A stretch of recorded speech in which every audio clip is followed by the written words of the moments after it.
Kanina sa PBB Gold, napanood natin ang buong tapatan ni Thea at Kin.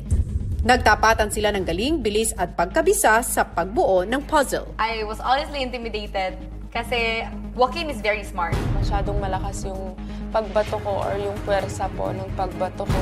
Sinubukang pigilan ng house challengers na matapos ang pagbuo ng housemates. Freeze! Freeze! Freeze! Nung sinabi ni Joaquin na freeze, dun pa lang ako nakatingin sa kanila. Sabi ko, sana hindi nila ma-hit yun. Hindi na-hit ni Abby yung sa taas. Tapos ako na-hit ko yung taas pero dalawa lang nahulog.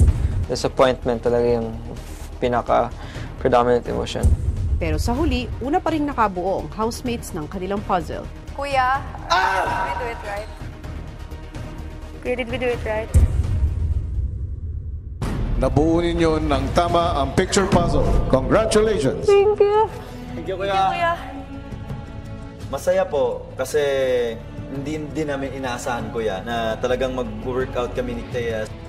Samantala sa bahay ni Kuya, matatandaan na noong araw ng pilian ay kapwa walang pumili kay Chantel at Camille dahilan kung bakit silang dalawa ang naging magkapares. Expected ko na po na walang pipili sa akin. Kumbaga nagbakasakali lang po ako na baka pwedeng dumoble. Kaibigan ko na rin naman na po si Chantel. Trust her din naman po sa gagawin po namin na challenge. Pinili ko po si Thea. Hindi ako yung napili niya, ang pinili niya si Kim. Ganun na naman mangyayari sa akin. Si Camille na lang at ako ang magiging partner. I'm hoping na she would also listen to me. May mga naging problems kami, pero I do hope it will be well po.